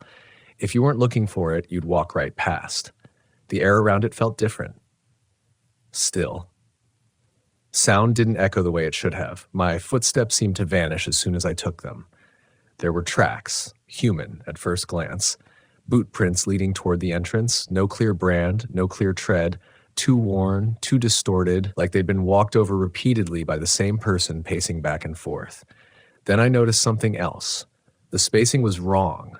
The steps were too far apart, longer than a normal stride. Not impossible, but uncomfortable. Like whoever made them wasn't walking so much as leaning forward and letting momentum carry them. I crouched and touched the snow. It was compressed deep, far deeper than a person of average weight should have sunk. I remember thinking maybe they'd been carrying something heavy or dragging something. That was the first lie I told myself. I radioed in my position. Static answered. I adjusted the antenna. Tried again. Nothing. The forest swallowed the signal without effort. The cave breathed. I didn't hear it at first. I felt it. A slow movement of air, warm against my face, carrying a smell that didn't belong, wet stone, old fur, something metallic beneath it all. Like blood that had soaked into rock and never quite left. I should have marked the location and left. That's what procedure demanded. Winter caves are unstable, dangerous. But the tracks went in, and they didn't come out. I took one step closer. The light changed. The forest behind me dimmed, though the sun hadn't fully set. Shadows stretched in ways that didn't match the trees casting them. My breath fogged, then didn't. The air inside the cave was warmer than it should have been. I told myself it was geothermal. I told myself this forest sat on fault lines, that heat pockets existed, that I'd read about them in training manuals. I told myself a lot of things. Inside, the cave widened unexpectedly. The walls curved inward, marked with deep scratches that ran parallel like something had been dragged repeatedly along the stone. Not claw marks. Too deliberate, too evenly spaced. I called out. Forest Service, I said, my voice sounding small, thin, swallowed by the dark. If anyone's in here, respond. Something moved deeper inside, not fast, not loud, just enough to shift the air. I felt the weight of the mountain above me then, tons of stone pressing down. The sense that I had stepped into a place that didn't care if I existed or not, a place that remembered others. My light caught something pale on the ground, fabric, torn, frozen stiff. I recognized the pattern from a missing person report filed 6 years earlier. A hiker who'd vanished on a clear summer day. They'd never found a body, just a backpack miles away, shredded like it had been worried by animals. This wasn't an animal. The sound came again. A low exhale, not a growl, not a breath. Something in between, like lungs learning how to work. I backed up slowly. My boots scraped stone, and the sound echoed too loudly, too sharply. Whatever was inside the cave shifted, and this time the movement was unmistakable. Heavy, deliberate, coming closer. My instincts finally broke through denial. Every part of me screamed to leave, to run, to put distance between myself and whatever shared that space. But another feeling rose with it. Shame. The fear of being wrong, of overreacting, of reporting something I couldn't explain. That hesitation almost cost me everything. A shape emerged at the edge of my light. Tall, broad, its outline wrong in ways my mind struggled to categorize. It didn't rush me. It didn't need to. It knew the cave, knew the ground, knew that panic would do its work for it. I turned and ran. The forest outside exploded into sound, branches snapping, snow collapsing, my own breath tearing out of my chest. I didn't look back. I didn't need to. I could feel it behind me, matching my pace without effort, its steps sinking deep into the snow, closer than they should have been. I burst into the open just as night fell fully, the trees closing in, the cave disappearing behind me like it had never existed at all. When I reached the truck, my hands were shaking so badly I couldn't get the key into the ignition. The radio crackled to life on its own. Static. Then a voice, not dispatch, not anyone I knew, whispered my name like it had been practicing it for years. I drove without headlights until the road found me. That was the first story I never filed. The first truth I buried. The first time I understood that the forest doesn't just take people. Sometimes it lets them go, changed, carrying something back with them whether they want to or not. I didn't sleep for 3 days after that. Not because of nightmares. Those would have been easier, but because every time I closed my eyes, I felt the cave again. The way the air moved, the patience of whatever had been inside it. I kept telling myself I'd panicked, that my mind had filled in gaps with something monstrous, because that's what fear does when you give it space. I told myself the voice on the radio was interference, auditory pareidolia layered over exhaustion. I told myself the forest had not learned my name. When I finally did sleep, it was shallow and restless, broken by the sound of slow footsteps pacing just beyond the edge of hearing. I woke each time with the same certainty. I was not alone, even in my own house, even miles from the tree line. I went back to work because routine is a kind of denial, and denial is sometimes the only thing that keeps you functional. I didn't report the cave. I logged the area as inaccessible due to winter conditions and moved on. No one questioned it. No one ever does when paperwork looks clean. The locals noticed, though. They always do. A week later, I stopped at a small supply store on the edge of the forest to restock emergency flares. The owner, a woman in her 60s who'd lived there her whole life, watched me with a careful kind of attention. Not curiosity, recognition. "You went near the old ravine," she said, not asking. I froze with my hand on the counter. "I patrol a lot of areas," I replied. She nodded slowly. "You brought something back." I laughed then. Too loud, too quick. The sound bounced wrong in the small room. "Ma'am, I think you're reading into things." She didn't argue, just slid my change across the counter and leaned closer, her voice dropping. They don't always take you the first time. Sometimes they just want to see if you'll come back. That night, my truck alarm went off at 2:13 a.m. I lived alone. The nearest neighbor was half a mile away. I grabbed my jacket and my service weapon and stepped outside into air so cold it burned. The headlights flashed once, twice, then stopped. There were tracks in the snow around the truck, not boot prints. Bare impressions, long, wide. Toes pressed deep into the ground, splayed they'd been carrying far more weight than bone and muscle should allow.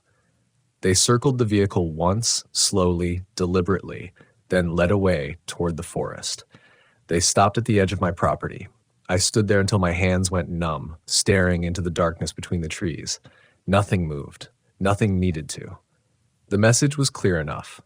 I started avoiding certain patrol zones after that. Told myself it was resource allocation, nothing more. I took routes closer to populated trails. I volunteered for administrative work. I made excuses. The forest adjusted. Disappearance reports increased. Subtle at first. A pair of hunters overdue. A solo camper whose tent was found collapsed inward, like something heavy had leaned on it from above. No blood. No struggle. Just absence. I was assigned to one of those searches in early spring, when the snow began to rot and give way beneath your boots. The missing person was a college student, experienced, according to her friends. She'd been researching folklore tied to wilderness regions. The irony wasn't lost on me. Her last known location was uncomfortably close to the ravine. We split into teams. I argued against covering that sector. My supervisor raised an eyebrow, reminded me of my responsibility. I didn't push further. Cowardice wears a lot of professional disguises. As we moved through the trees, I felt it again. That pressure at the base of my skull, the sense of being counted. Tall pines closed ranks around us, their trunks scarred with old marks I couldn't remember seeing before. Scratches, deep and vertical, too high for bears.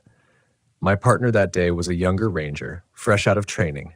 He talked to fill the silence, about weekend plans, about how beautiful the forest looked when the light hit it just right. Feels peaceful, he said. I didn't answer. We found her notebook first. Pages torn out, scattered like leaves. The remaining ones were filled with cramped handwriting, observations turning into questions, questions turning into frantic repetition. She wrote about caves, about voices that mimicked hikers calling for help, about footprints that appeared overnight and vanished by morning. The last entry was a single line, pressed so hard the paper nearly tore. It walks like it's pretending. My partner laughed nervously. Guess she spooked herself. The scream came seconds later. Not human. Not animal. A sound stretched between registers, carrying too much weight, too much intent. It rolled through the trees and settled into my chest like a physical thing. Birds exploded from the canopy. My partner went pale. What was that? He whispered. I knew. We ran toward the sound because that's what training tells you to do. Because hope is stubborn even when reason knows better. The ground sloped downward toward rock and shadow. Toward the place I'd sworn never to approach again. We didn't reach the cave. Something crossed our path first. It moved fast then. No more patience. A blur of pale fur and muscle weaving between trees with impossible silence. The ground shook with each step. My partner tripped. I turned back instinctively, grabbing for him. The forest closed in. Branches whipped my face. The air filled with a low, rhythmic sound. Breathing synced to our panic. I caught a glimpse of it through the trees, towering, hunched, its limbs too long, its gait wrong in the same way those tracks had been. It wasn't chasing us. It was herding. We burst into a clearing just as the thing stepped into view fully. My mind rejected it even as my eyes recorded every detail. The intelligence in its posture, the familiarity in the way it tilted its head, listening, learning. My partner screamed. The sound cut off abruptly.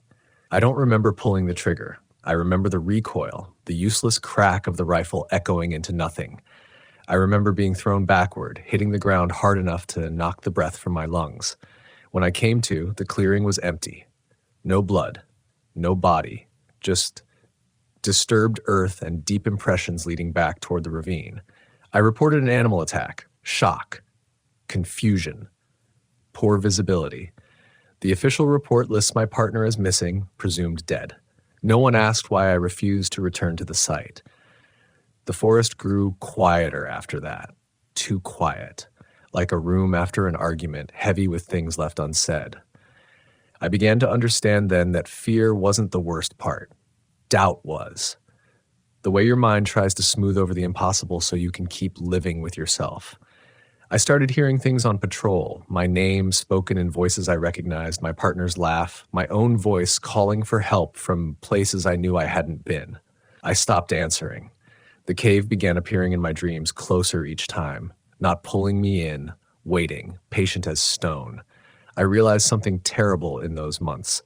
The forest wasn't punishing me. It was teaching me, and the lesson wasn't finished. By the time summer arrived, I understood why people who survive long enough in places like this stop trying to explain what they've seen. Language has edges, and the truth here wears them down until all you're left with is gesture and silence. I stopped correcting locals when they spoke in half-myths and warnings disguised as jokes. I listened. I filed reports that said nothing and meant less. I learned which paths felt wrong even in daylight, which valleys swallowed sound, which trees bore scars no storm could explain. And I learned that the cave was not singular. There were others, not mapped, not named. Mouths in the stone that appeared and vanished depending on season, light, and attention. Places where compasses drifted, where GPS units spun uselessly, where the ground felt hollow beneath your boots. The forest kept them hidden until it wanted you to notice. It wanted me to notice. The next incident involved a family, parents and a boy no older than 10, who went missing during a weekend camping trip near a popular trail. Their car was found locked, food still inside, no signs of struggle. Search teams flooded the area. Volunteers, dogs, helicopters, the kind of operation that draws hope out of thin air through sheer effort. I was assigned logistics, safe distance, clean roll, the boy's shoe turned up 3 days in, not torn, not damaged. Placed neatly on a flat rock beside a stream that didn't run that way on any map. The water flowed uphill there, just slightly enough to make you question your eyes. I stood over that shoe longer than necessary. I felt the familiar pressure, the sense of being measured. That night, I heard the child crying outside my tent. It was perfect. The pitch, the cadence, the way the sobs caught like he was trying to be quiet. Every instinct I had as a human being overrode training. I unzipped the tent and stepped into moonlight so bright it made the trees look skeletal. The crying stopped. "Help," a small voice said from the tree line. "I'm cold." I didn't move. My heart pounded so hard I thought it would give me away. I stared into the darkness between the pines at a shape that didn't quite separate itself from shadow. Too tall, too still. It took a step forward. The illusion broke then, not all at once, but enough. The voice stretched, deepened, the word help drawn out like it was being tested for fit. I felt something close behind me, breath against my neck, warm and damp. I ran. I didn't tell anyone why I'd broken protocol. I didn't tell them I'd heard the boy's voice again the next night, closer, angrier. The family was never found. The official conclusion cited terrain hazards and exposure. The locals left offerings near the trailhead after that. Food, trinkets, a child's glove. I began to understand the pattern. The thing or things didn't just hunt bodies. They studied minds, learned how to open doors we kept locked even from ourselves. Fear was a tool, but familiarity was the real weapon. The caves weren't lairs, they were classrooms. I was called to the ravine again in late autumn. A sinkhole had opened near the old site, exposing part of the rock face. The cave mouth was visible from a distance now, impossible to ignore. My supervisor insisted I lead the assessment. I considered quitting on the spot. Instead, I nodded. Cowardice had limits. So did avoidance. The forest was quiet the day I returned. No birds, no wind. Even my footsteps sounded muted, like the ground was absorbing them. The cave looked larger than I remembered, its opening wider, edges worn smooth as if by countless hands. There were markings around it now. Symbols scratched into the stone, not writing. Not quite. patterns that made my eyes slide away when I tried to focus. I felt dizzy, disoriented, like I'd been staring at something too long without blinking. Inside, the air was warm again, warmer than before. The smell was stronger. Old fur, rust, something sweet beneath it that turned my stomach. I followed the tunnel deeper than I ever had. My light caught walls lined with impressions, handprints, footprints, shapes pressed into the stone as if it had once been soft. Some were human. Many were not. I realized then that the cave wasn't just a place things came from. It was where they remembered. The passage opened into a chamber that took my breath away. The ceiling rose high above, lost in darkness. The floor was littered with bones, animal, human, unidentifiable, arranged in deliberate patterns. In the center stood a column of stone worn smooth by touch. I heard movement behind me but didn't turn. "I know why you're here," a voice said. It was mine. Perfectly mine. I closed my eyes. Denial flared one last time, desperate and weak. When I opened them, it stood across the chamber, tall, pale fur matted with age, eyes dark and reflective, too deep, too aware. It didn't attack. It spoke again, my voice layered with something older beneath it. "You listen." Images flooded my mind. Caves across the forest, across ranges, across time. People drawn in by curiosity, fear, need. Lessons passed down not through words but through survival, through loss. "You keep the paths," it said. "You keep them from straying too far. That is why you were spared." I understood then the terrible truth, the disappearances, the offerings, the warnings whispered by locals. This was not chaos, it was balance. The thing stepped closer. I felt its presence like gravity, bending my thoughts inward. "You will stay," it said, not as a command, but as a statement of fact. I thought of my partner, of the boy's voice day, of the countless names etched into reports that meant nothing. I thought of the forest as it once seemed to me, indifferent, neutral. I was wrong. I raised my rifle, hands steady for the first time in months, not in defiance, in choice. "No," I said, aloud and inside my head both. The sound that followed was not anger. It was disappointment. The cave shook. Dust fell from the ceiling. The thing recoiled, not from the weapon, but from the certainty behind it. I backed away slowly, never turning my back, my light fixed on its eyes. When I emerged into daylight, the forest exhaled. Sound rushed back in. Wind, birds, life pretending nothing had happened. The sinkhole collapsed that night. The cave sealed itself. Rocks slid into place as if guided by unseen hands. I filed my resignation the next morning. I still hear the forest sometimes, in my dreams, in the way shadows stretch too long at dusk. I don't camp anymore. I don't hike for pleasure. I tell people to respect the woods, not because they're dangerous, but because they are deliberate. The locals still whisper stories about spirits in the pines, about tall shapes moving between trees, about caves that remember your name. They're not wrong. I was a ranger once, a protector. Now I am a witness. And if this story reaches you while you're packing for a trip, lacing your boots, trusting the map in your hand, remember this: the forest is not empty, and it is always listening. The first thing I remember is the sound of my own name coming from underground, spoken in my mother's voice, even though she's been dead for 14 years. I didn't answer it. That's important. I want that on record, even if this recording never leaves the drawer where I hid it. I did not answer. I stood there in the dark timber, boots sinking into thawing loam, and listened to the earth say my name like it had a mouth. I've been a federal ranger for most of my adult life. 19 years, spread across forests that don't share borders or weather patterns, but all share the same silence once the radios go quiet. I took the job for reasons that sounded noble when I was younger. Solitude.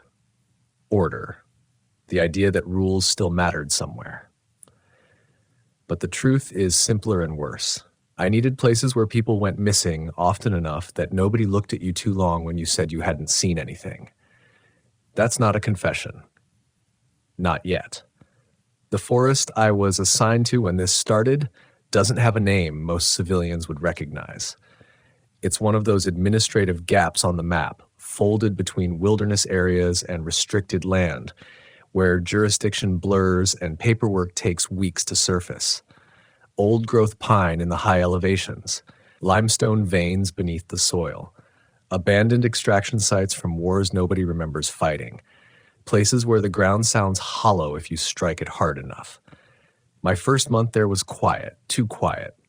No hikers, no campers, no hunters straying across seasonal boundaries. Even the locals stayed out. When I asked why, they gave answers that didn't match their faces. Sinkholes, bad water, old explosives. One man told me the land had learned the sound of us and didn't want to hear it anymore. He laughed after, like he'd said something clever, but he wouldn't meet my eyes. The first incident report involved a missing grad student named Eli Marsh, 26. Environmental sciences. He was mapping fungal networks for a university grant. His advisor said he was meticulous, borderline obsessive. His last GPS ping came from an area I'd already flagged for unstable ground. I volunteered to lead the search. We found his tent collapsed like it had been pressed flat by a giant palm. No signs of struggle. No blood. His boots were inside, neatly placed heel to heel as if he'd stepped out of them voluntarily. His journal lay open on a rock, pages damp but legible. He'd been writing about temperature anomalies, warm patches of soil at dawn, frost blooming in the shade at noon. He'd underlined a sentence twice. The ground is not passive. I dismissed it. Stress, sleep deprivation. You spend enough nights alone, everything starts to feel intentional. That was before I noticed the smell. It came from nowhere specific. Not rot exactly, not sulfur, but something close to burnt hair mixed with wet fur. It clung to the back of my throat and made my eyes water. I remember thinking of old barber shops, of my father's hands shaking when he tried to light the grill after the accident. Memory has a way of sneaking in when you don't invite it. We widened the search. Dogs refused to track. They circled the perimeter and whined, hackles up, eyes fixed on the ground like it might open. One handler pulled his animal back so hard he dislocated its shoulder. He quit the next day. 3 weeks later, we found Eli's recorder in a shallow depression that hadn't been there before. The soil around it was warm to the touch, steaming faintly in the morning cold. The plastic casing was warped like it had been pressed against something hot and alive. We never played the audio. Command sealed it. Classified, they said. Biohazard risk. That was my first real warning that there were layers to this place I wasn't supposed to peel back. I stayed anyway. The second disappearance was a local, Marie Calder, mid-40s, lifelong resident. She'd been collecting firewood near an old mine entrance that wasn't on any current maps. Her husband said she'd complained about hearing voices underfoot for months, said the ground vibrated at night like something shifting its weight. He thought it was earthquakes. He slept through them. When I went to the site, the mine entrance was gone. Just a slope of loose gravel and scrub, freshly collapsed. My instruments went haywire, compass spinning, radio hissing with a low-frequency hum that made my teeth ache. I stood there longer than protocol allowed, palm pressed to the dirt, feeling a faint rhythmic pulse beneath the surface. Like breathing. Slow. Patient. That night, I dreamed I was buried upright, soil packed tight around my chest, unable to move my arms. I could hear footsteps above me, feel vibrations ripple down through my spine. Someone was pacing, deciding whether to stop. When I woke, my tent walls were bowed inward, stakes pulled halfway from the ground, like something heavy had leaned against them from the outside. I started keeping my boots on when I slept. By the time the third case came in, I was already lying to myself with professional efficiency. I told myself the headaches were dehydration. The shadows that moved when I stared at them were just fatigue. The whispers in the metal walls of the ranger station were wind settling the structure. I wrote clean reports. I followed procedure. I told the families what we always tell them when the land refuses to give someone back. Then I began to hear my own voice calling from places I wasn't standing. It happened first near a frozen lake in late summer. Frost rimmed the shore, even though the air was warm enough to sweat. I was taking samples when I heard myself say, "Over here," from the tree line behind me. Same cadence. Same exhaustion threaded through the words. I turned weapon raised, heart hammering. There was nothing there. but the ice cracked in a pattern that looked deliberate, fractures radiating outward like a map. I stopped reporting anomalies after that. I stopped logging my hours accurately. I stopped calling in when I should have. Part of me knew something was wrong with that instinct, that isolation was exactly what this place wanted. But another part, older, quieter, was relieved. I'd spent years afraid of becoming one of the names etched into memorial plaques. Now I was afraid of something worse, becoming the thing that called them. The final incident that led me underground began with a sealed door that shouldn't have existed. It was buried in a ravine choked with alder and deadfall, steel surface rusted but intact, military-grade hinges fused shut. No markings, no serial numbers. The ground around it was bare, scrubbed clean of vegetation in a perfect circle, as if nothing could take root there. The air smelled sterile, sharp enough to sting. I told command. They told me to mark the coordinates and wait. I waited 3 days. On the 4th night, the ground outside my cabin began to vibrate, steady and insistent.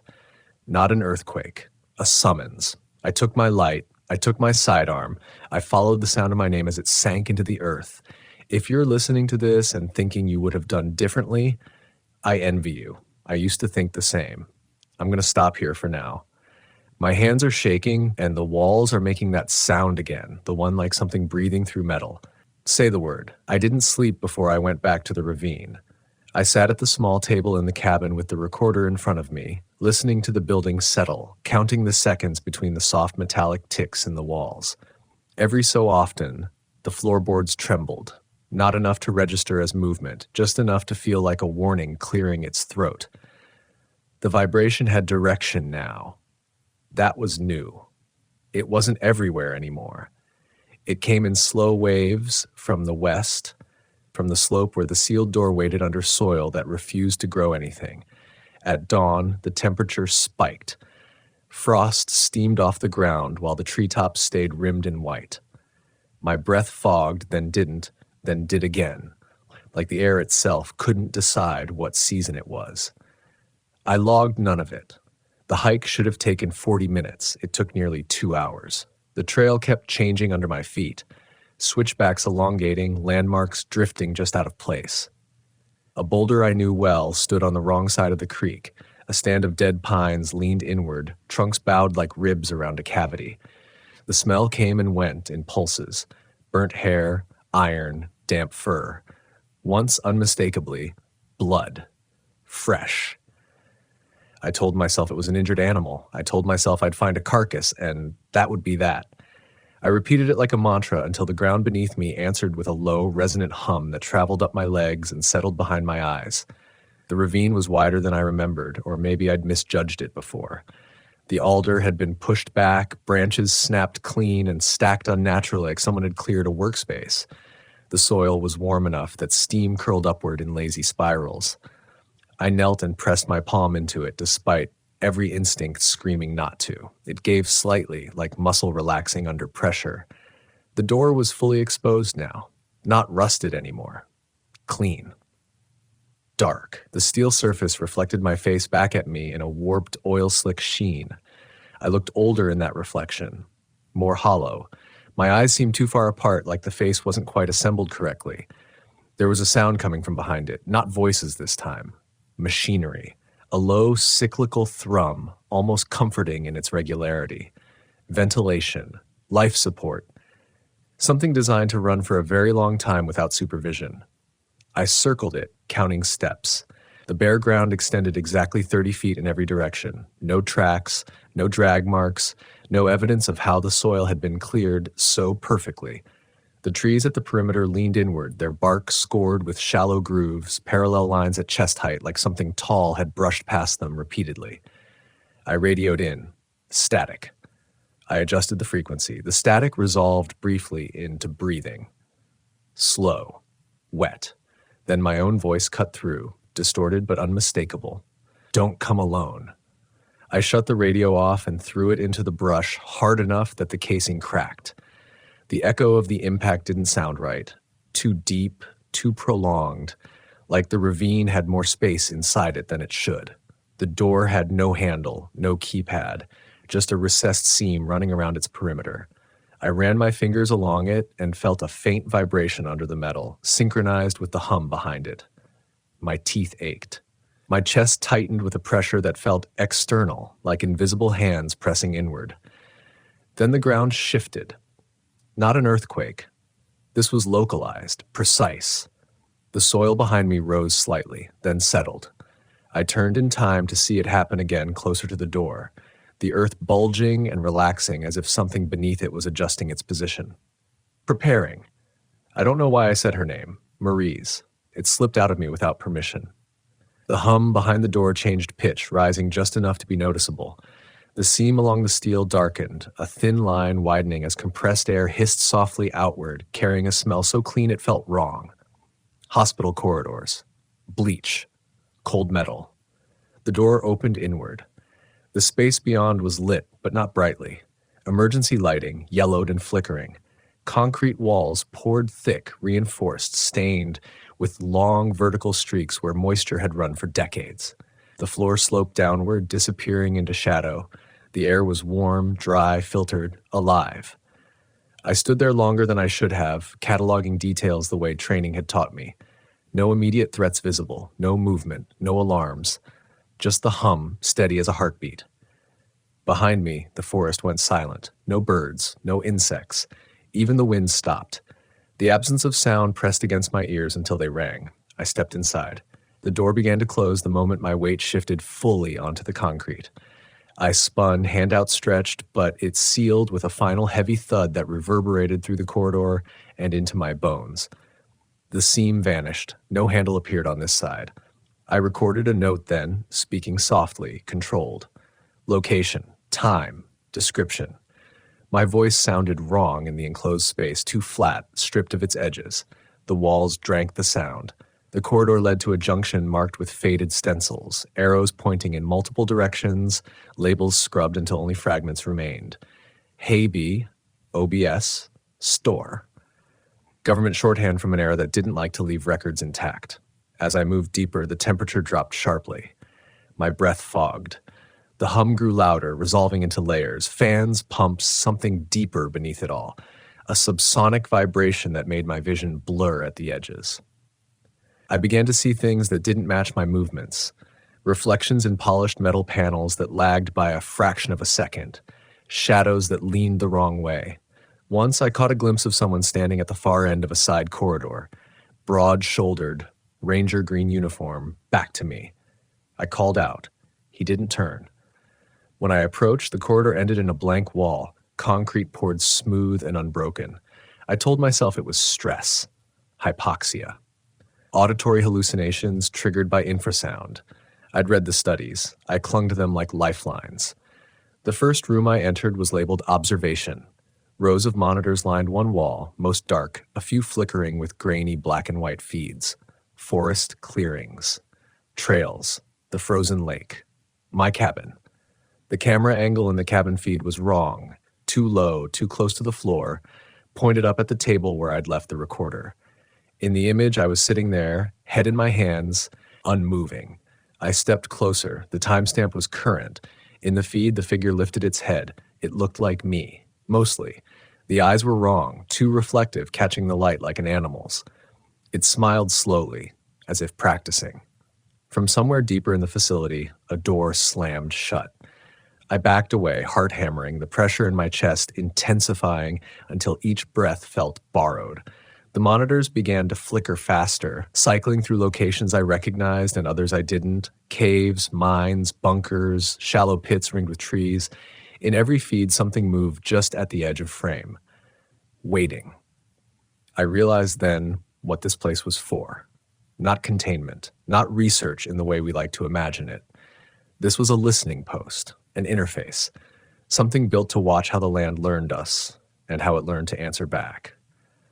The guilt I'd carried for years stirred, sharp and immediate.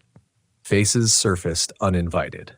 Names. People I'd stopped looking for too soon. People I'd written off as lost to weather or terrain because it was easier than admitting I'd felt watched, guided away, relieved.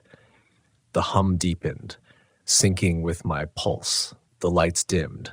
Somewhere ahead, something that sounded like footsteps began to move toward me, measured, deliberate, wearing boots that knew exactly where to step.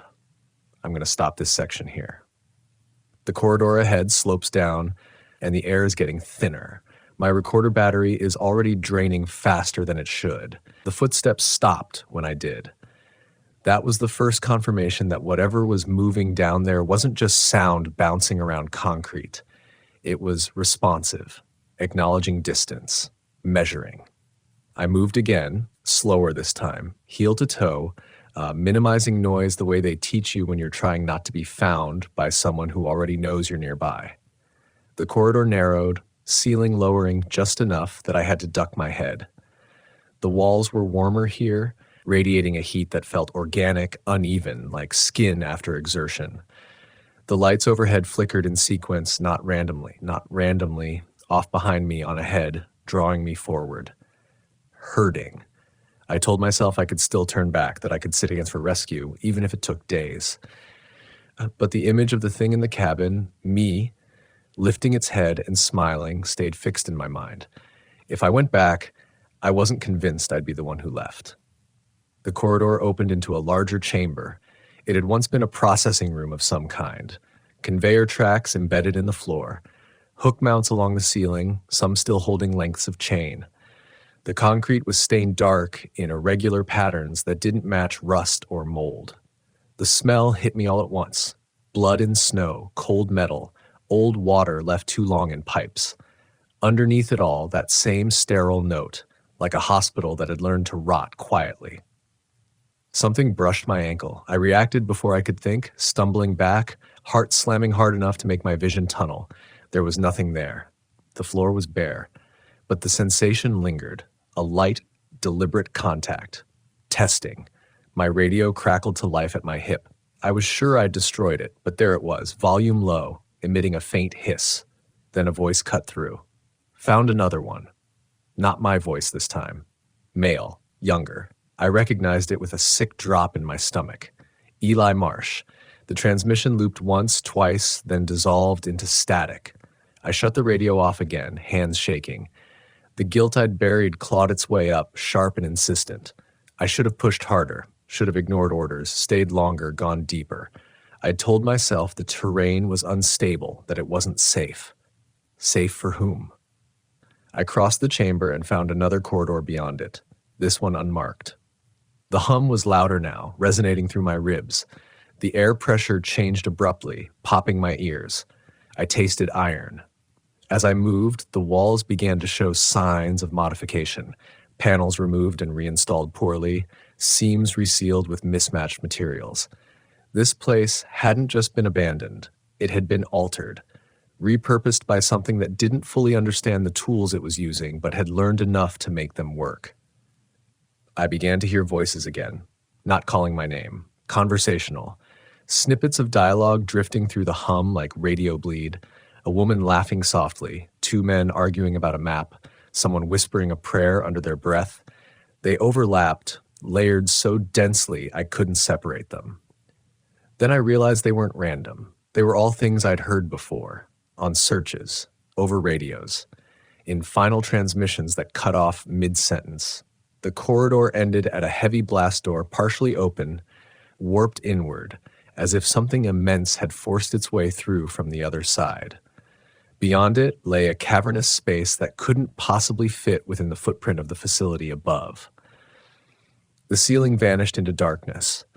The floor dropped away unevenly, natural stone merging with poured concrete in a way that made my head ache to look at. This was the seam, where the bunker ended and the land took over. The temperature spiked violently. Heat rolled up from below, dry and suffocating, then vanished just as suddenly, replaced by a biting cold that frosted the edges of my vision. My body struggled to keep up, sweat chilling on my skin, muscles locking and releasing in confused spasms. In the center of the chamber was a pit, not a mine shaft, not a sinkhole. Something excavated deliberately, edges reinforced with steel ribs that had been bent outward, peeled back like the lid of a can. Cables and hoses descended into it, some snapped, others still pulsing faintly with light or fluid. The hum originated from there, deeper than sight, deeper than sound. I approached the edge and looked down. The darkness moved, not like something climbing, like something breathing. The walls of the pit flexed subtly, stone grinding against metal with a low, wet sound. The smell intensified, burnt hair, decay, ozone. I gagged, tears streaming from my eyes. From the darkness below, a face emerged into the edge of the light. Marie Calder. Her features were stretched, skin pulled taut over bone, eyes too large, too reflective. Her mouth opened slowly, jaw creaking, and she spoke in a voice that vibrated through the chamber rather than the air. It hurts to hold shape. Her face receded, replaced by another. A man I'd helped recover years ago, or thought I had. Then another. Then one that was almost mine, unfinished, features blurring and reforming like wet clay. They weren't dead. They were used. The realization hit me with a force that dropped me to my knees. This wasn't a predator in the way we understand predators. It didn't kill for food or territory. It copied, integrated, learned. The land itself acting as an archive, storing voices, faces, behaviors, deploying them when needed to draw more in. And we'd helped. Every search grid, every trail cut, every bunker poured into bedrock to watch and listen and measure. We'd taught it where to look, how to listen back. The footsteps returned behind me. I turned slowly. It stood at the edge of the chamber, framed by flickering emergency lights, wearing my uniform. My face assembled more carefully this time. The eyes were still wrong, too deep, too patient. "I can take your place," it said, voice steady, reassuring. "You're tired." The ground beneath me pulsed in agreement, a deep vibration that resonated through my chest, compressing my lungs until each breath felt optional. I understood then what the final step was, why some disappearances had no remains, why others left behind perfect camps, neatly placed boots. This wasn't just about being taken, it was about being relieved. I backed away from the pit, mind racing, searching for anything, protocol, training, instinct that could still apply. My heel struck something solid. I looked down. The recorder. The original one. Eli's. It lay there impossibly intact, red light blinking. The thing wearing my face watched me closely as I reached for it. Curious. Not alarmed. I don't know how much time I have left down here. The walls are flexing more now. The hum is rising, syncing with my heart again. I can feel pressure building behind my eyes, a warmth spreading through my thoughts that feels like forgetting. If this ends suddenly, you'll know why. I'm going to keep recording until I can't. I picked up the recorder because it was real. That sounds stupid written out, but in that place where faces slid in and out of themselves and the ground behaved like a lung, real became a scarce resource. The recorder had weight, cold plastic edges, a blinking light that didn't care who was holding it. I clutched it like a talisman and backed away from the pit, eyes never leaving the thing that wore me. It tilted its head, mirroring an old habit of mine. Concerned. Patient. "You don't have to do this part," it said. "We've already learned you." The words slid into my thoughts too easily, bypassing fear, brushing against something deeper. Exhaustion. 19 years of missing persons photos, of calling spouses and parents and pretending the words "no sign" still meant something. The pressure in my chest intensified, not crushing now, but coaxing. An invisible hand at my back. The pit answered with a wet, rolling sound. The walls flexed again, wider this time. Faces surfaced and receded, half-formed, struggling to hold themselves together. I felt their effort like static in my teeth. I did the only thing I could think of that didn't involve listening. I ran. The thing behind me didn't chase, not at first. It followed at a measured pace, boots striking concrete with the same cadence as my own, a delayed echo. The chamber stretched impossibly as I crossed it, distance elongating like a bad dream. The lights ahead flickered on just before I reached them, dying behind me as if consumed. The corridor beyond twisted sharply downwards, steeper than before. The air grew thin and hot, then abruptly cold, alternating in waves that made my muscles seize. My vision tunneled. The voices returned, louder now, overlapping until they formed a chorus that vibrated through bone rather than air. Somewhere in that descent, I realized the voices weren't trying to lure me anymore. They were rehearsing. I burst into a smaller room at the end of the corridor and slammed the door behind me. It was lighter than it should have been, warped and dented, barely hanging on its hinges. I braced my shoulder against it just as something heavy pressed back from the other side. The impact reverberated through my skeleton. The room was a dead end. Old storage, maybe. Crates stamped with faded warnings. Shelves collapsed under their own weight. In the center, bolted into the floor, was a chair. Not restraint grade, not medical, just intentional. Positioned to face a wall of cracked observation glass. Behind the glass, the land moved. Not Earth this time. Something else. A layered mass of dark material, slowly shifting, surfaces rippling as if responding to thought rather than force. Embedded within it were shapes too regular to be natural. Structural elements. Old equipment. Bones. The recorder in my hand crackled, then began to play on its own. My voice filled the room. Not the recordings I'd made today. Older. Years older. Calm, authoritative. Conducting a briefing, explaining protocols, advising caution while approving deeper access. I remembered the meeting. A sealed room. Non-disclosure forms. The reassurance that this was observation only. That nothing intelligent had been detected. Behind my recorded voice, something else could be heard faintly. A low, rhythmic vibration. The same hum. Always there. The door behind me creaked. I turned just as it forced its way open, metal shrieking. The thing stepped through, closer now, its form more stable, more convincing. My face looked back at me with practiced empathy. "You were always going to come back," it said. "You helped build the way down." The truth landed with a clarity that cut through panic. This wasn't my first descent. The guilt I'd carried, the disappearances that felt heavier than others, the reports I'd rushed, the nights I couldn't remember, weren't just failure. They were avoidance. Something in me had known before my mind allowed it. I'd been here once, long enough to understand what this place was, and I'd left by convincing myself I hadn't. The land hadn't forgotten. It stepped closer, hand outstretched. I could see the seams now, where my skin didn't quite meet itself, where something underneath shifted, impatient.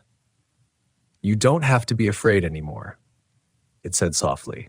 "We can keep watch for you." The pressure returned, stronger, compressing thought. I felt memories loosening, details slipping like sand through open fingers, faces blurred, names thinned. Relief hovered just within reach. I looked at the chair, at the glass, at the recorder. If I sat down, if I let it finish, there would be no more wait, no more nights staring at maps, wondering which direction I should have gone. No more guilt, but the voices behind the walls weren't silent. They were strained. Holding shape hurt them. That mattered. I slammed the recorder against the glass. Once. Twice. Plastic cracked. The sound echoed wrong. Too deep. Too final. The thing lunged forward, expression snapping into something raw and unfamiliar. Fear. The glass spiderwebbed, then shattered outward with a concussive pop. A rush of air tore through the room, dragging loose papers and debris toward the breach. The hum spiked into a shriek that pierced thought itself. The land behind the glass convulsed. Shapes tore free, sloughing off in wet chunks that hit the floor and dissolved into steaming slurry. The faces screamed, not with mouths, but with pressure, vibration, a psychic force that drove me to my knees. The thing wearing me staggered, form destabilizing, features melting and reforming too fast to follow. I crawled, hands bleeding, vision flickering, toward a narrow maintenance hatch I hadn't noticed before, revealed by the collapsing wall. Cold air poured through it, outside air. Night. Pine. Snow. The hatch was barely wide enough. I shoved myself through as the chamber behind me collapsed inward, concrete folding like wet cardboard, the hum dropping into a subsonic roar that shook the mountain. I don't remember the climb. I remember waking up on frozen ground miles from the ravine, boots still on, recorder crushed in my fist, red light dead. The forest around me was silent in the normal way, empty, indifferent. They told me later there was no bunker, no door, no evidence of excavation, just an unstable ravine that had collapsed sometime overnight. They offered counseling, early retirement, a commendation for enduring trauma in the line of duty. I took the retirement. But the ground still vibrates sometimes. Not everywhere. Just in certain places. Places with history. Places where we dug too deep and called it safety. I don't hike anymore. I don't camp. I don't sleep without shoes within reach. And I don't answer when I hear my name coming from below, because I know now what happens when the land learns you well enough. It doesn't chase. It waits. This is the end of the recording.